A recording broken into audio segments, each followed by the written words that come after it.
the truth about how you can really get them off your back.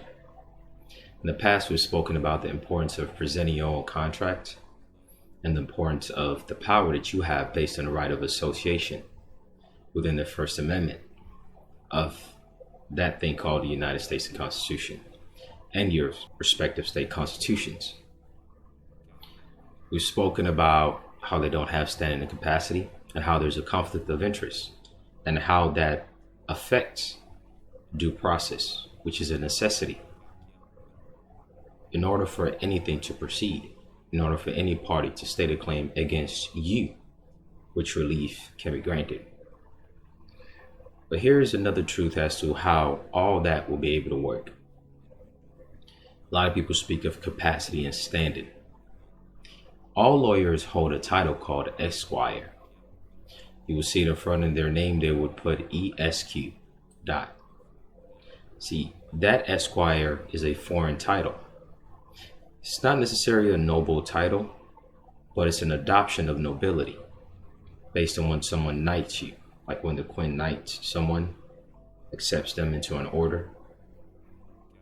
We all know the governments that are currently doing business in North America are merely colonies and branches of Great Britain. Great Britain being the combination of England and Scotland when they came together based on their treaty. And then they came here in the Americas to do business. And you see that all over the place. The evidence of that is in like Florida, for example. Even though Florida is an old Spanish colony that goes back into other treaties. But if you look at their state common law, it lets you know that it's that of England. They spell it out to you word for word. At the beginning, they show you the intent.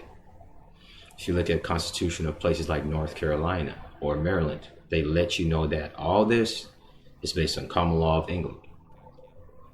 All you people wanted to invoke equity. Did you know that equity, as it is used at North America, has its adoption from that of the principles used in that part of the world called England, which is a body politic that belongs to the United Kingdom. But nonetheless, Esquire is a foreign title. You really hate attorney that much, and you really think attorneys can't do anything to you? What you have to do is you have to come in a proper capacity. Being a secure party doesn't do that for you. Your supposition of what a sovereign is does not do that for you either. You can call yourself a king, a sovereign, all that trash, all you want all day. If you don't know how to deal in and with gold, and the foundational principles of what gives you that power to deal with and in gold, you are still lying to yourself about what a sovereign is. That's another subject matter for another day. How do you truly ward attorneys off? The answer is given to you in this thing that a lot of people try to run away from. You keep running away from it. Keep saying it's theirs and you don't put it to use. They keep seeing you get your ass kicked. This thing called the Constitution of the United States. It's also in the Articles of Confederation, which is the Constitution for the United States, which we've went over as of recent.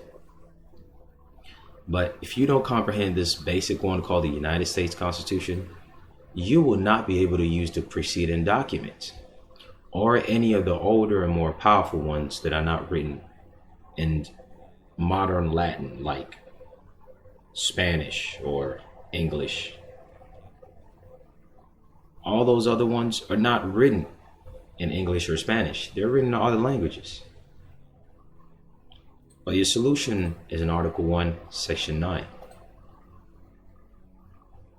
Here's another great jewel. Powers denied to Congress. What is Congress? As I always say, it's important for you to know the structure of government. If you say you want to be sovereign or you want to have this power, if you say you have a right and you don't know how government is organized, you are asked out. Powers denied to Congress, meaning the limitation of the department or branch of government that has the power to create laws. That's the Congress. And here is the part that's speaking to them saying you don't have the power to do this. Meaning if they don't have the power to do certain things, then they cannot pass laws to compel performance against anyone, their own subjects or foreign subjects.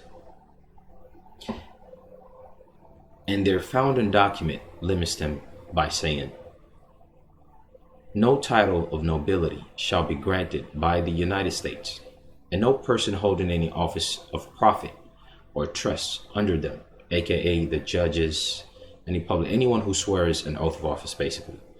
That's what the office of profit or trust is. Under them, meaning their deputies, shall without the consent of the Congress, except of any present emolument, office, or title, in this case, the title of Esquire, which all attorneys, all lawyers, lawyer just means someone who's versed in the law. So a lawyer is not always an attorney. But the title of nobility spoken here is Esquire. Of any kind, whatever, meaning in any way, shape, or form.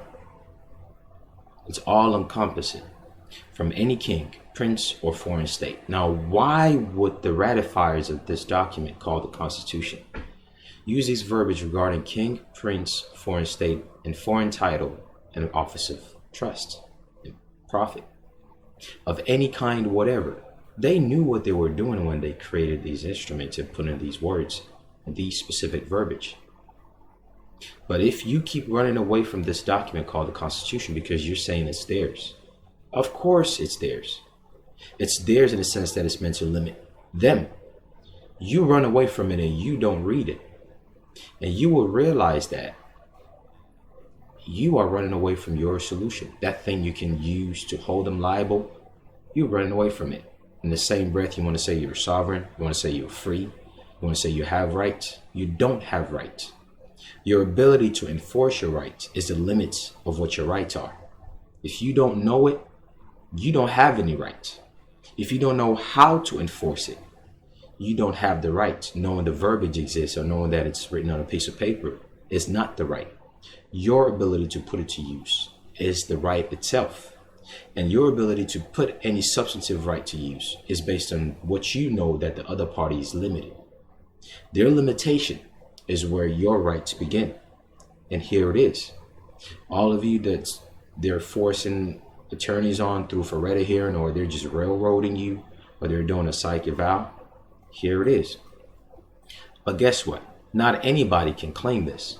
That's right. I'll say it again. Not anyone can make this claim. Article 1, Section 9, the 8th clause. Not everyone can make this claim. Because in order for you to be able to say an esquire is a title of nobility, which in its root word, it means shield.